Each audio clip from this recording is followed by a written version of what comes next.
Plus d'une année est passée depuis ma dernière vidéo. Mon projet avance et j'ai à présent tous les outils qui vont me permettre de finaliser la reconstitution virtuelle de notre maison secondaire, telle qu'elle était, en 2005. L'année dernière, je suis sorti de ma zone de confort, avec l'apprentissage de nouveaux outils, Blender, Substance Painter, Unreal Engine. Maintenant, mon workflow est au point et je m'attaque à présent aux textures. Pour ça, le maillage de mes objets doit être irréprochable, mais aussi les normales et leur orientation. Dans mon workflow de 3ds Max, je passe à Blender pour unifier le cas échéant les objets, mais surtout pour définir les fausses couleurs des idées de chaque zone. Parfois, les îlots des cartes UV et leurs formes peuvent être définis à ce stade, avant l'export en FBX pour Substance Painter. Là, je définirai la taille des textures, 1, 2, 4K, rarement 8K. Je sens que je vous ai perdu. Bon, disons qu'au début, il y a la feuille blanche, le tableau, l'écran sur lequel vous regardez cette vidéo. On définit les repères orthonormés, X, Y. Vous savez, les maths du collège, les abscisses et les ordonnées. Mais ici, juste à des fins graphiques. On place la grille, parce qu'une grille, ça fait moins peur qu'une page blanche, et on peut dessiner des petits carrés, les pixels. On peut aussi tirer des droites, créer des courbes vectorielles. C'est déjà du dessin. Oui, mais on est toujours en 2D. Pour le volume, la 3D, on a besoin de profondeur. C'est là qu'intervient le Z. Enfin, le tampon du Z. Un espace où les vecteurs vont pouvoir s'épanouir dans toutes les directions. Et les objets prendre leur place. Prenons un objet au hasard, mais alors complètement au hasard. Cette théière. L'ordinateur ne la reconnaîtra que sous la forme de nuages de points, les vertex, que l'on va relier avec des arêtes, et dès que l'on a un triangle ou un rectangle, on obtient une surface. Pour habiller cette surface, on va plaquer dessus une texture. Sans vous noyer dans la technique, je dirais qu'en termes de texture sur objet 3D, il y a grosso modo deux approches. La première est de déformer l'image qui habille un objet. La texture entoure l'objet, elle devient l'objet. La seconde, plus subtile, est de projeter l'image sur l'objet. La texture déformée devient cohérente. En 2022, j'ai continué mon travail de modélisation commencé il y a 8 ans. Un travail qui exige de la patience, beaucoup de patience. Dans le salon, de nouveaux objets sont là. Le poêle à mazout air-flamme, merveille technologique qui consistait à brûler un des sous-produits du pétrole et qui vous donnait à l'allumage l'agréable sensation d'avoir fait la vidange de sa voiture dans le salon. Dans la chambre de droite, la grande armoire est enfin finie. Pour le lit à venir, je vais emprunter beaucoup de ces éléments, comme les colonnes et le tympan si joliment ouvragé. Je n'oublie pas les petits détails, comme un loquet de fenêtre. À propos de fenêtres, après avoir été enfermé pendant si longtemps, j'ai eu envie de sortir un peu, dans la rue. J'ai commencé à modéliser les maisons, enfin les façades des maisons, puis les bâtiments aux alentours, puis le quartier. Pour le quartier, merci Google, j'ai récupéré les maquettes de Google Maps.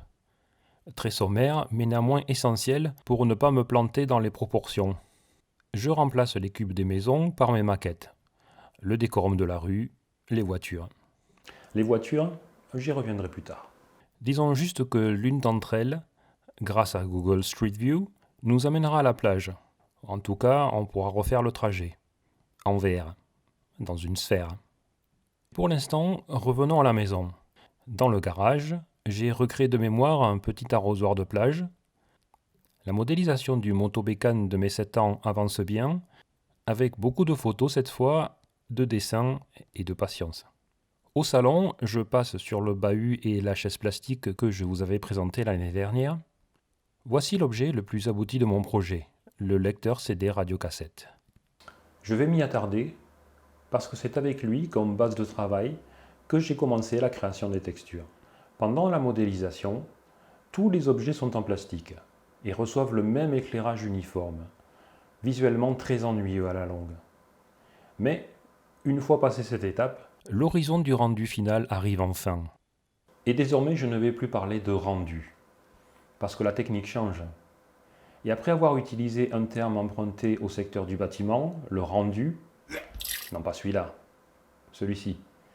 Ou plutôt sa traduction de l'anglais rendering. Aujourd'hui, on va plutôt parler de baking, ou de pâtisserie, ou de cuisson.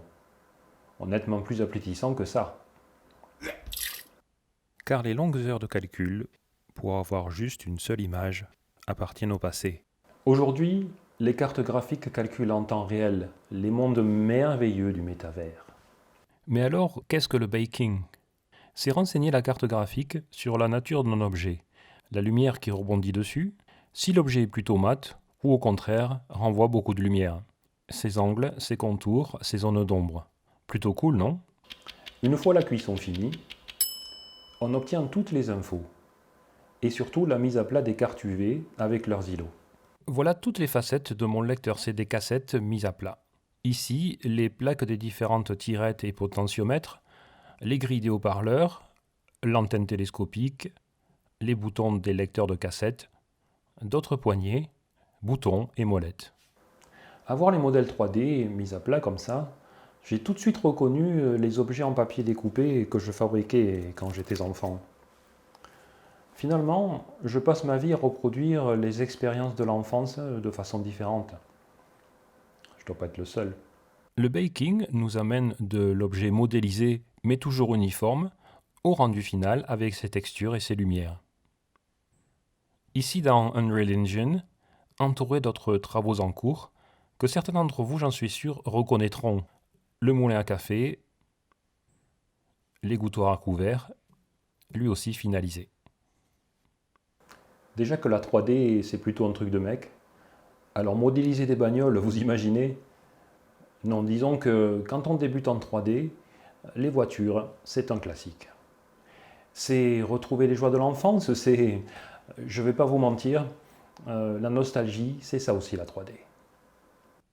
Mais pour moi, aujourd'hui, modéliser une trentaine de véhicules, ça aurait été un projet à part entière.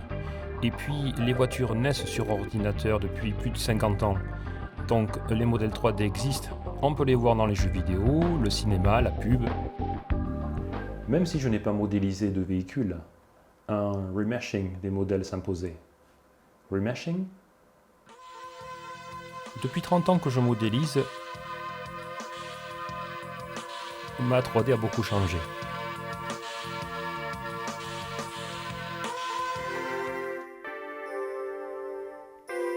Et les outils que j'utilise aujourd'hui, Eh bien, se heurtent parfois à mes barrières psychologiques. Par exemple, pourquoi alléger un modèle alors qu'Unreal Engine calcule en temps réel la dégradation des objets? sur l'écran, plus on s'éloigne d'un objet, moins on a besoin de détails. C'est vrai. Et les textures. Mieux vaut une texture unique en 4K ou une multitude de petites textures 512 par 512 pixels. Bon, avec le temps réel, j'ai fini par admettre que la valeur d'une image n'est pas équivalente au temps de calcul qu'elle a exigé. Enfin presque. Et donc le remeshing? C'est recalculer la finesse du grillage. La carte UV de la carrosserie d'une Peugeot 307 par exemple, eh bien ça donne ça. Ou plutôt ça. Car outre le fait de tout mettre à plat, l'astuce consiste aussi à se jouer des échelles et des formes. La 307 sera une voiture de passage.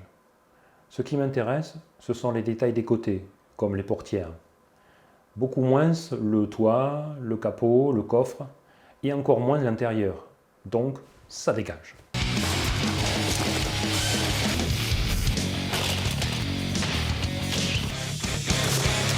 Littéralement, on apercevra plus l'intérieur qu'on ne le verra. Pour rester cohérent, dans mon projet, il n'y aura que des véhicules jusqu'à 2005.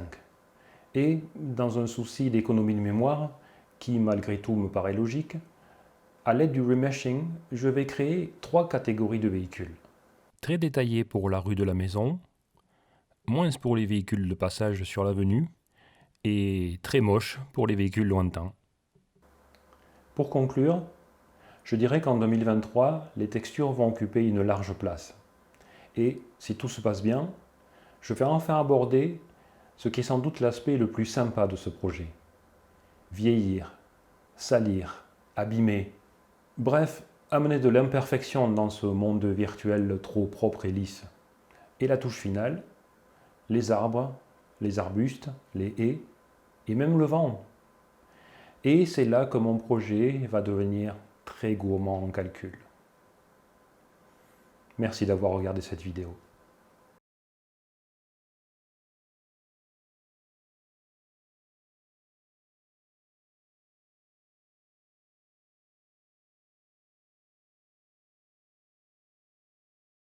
Parfois, les îlots des UV... Qu'est-ce que je raconte?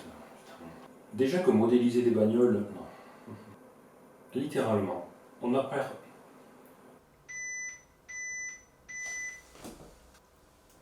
1, 2, 1, 2.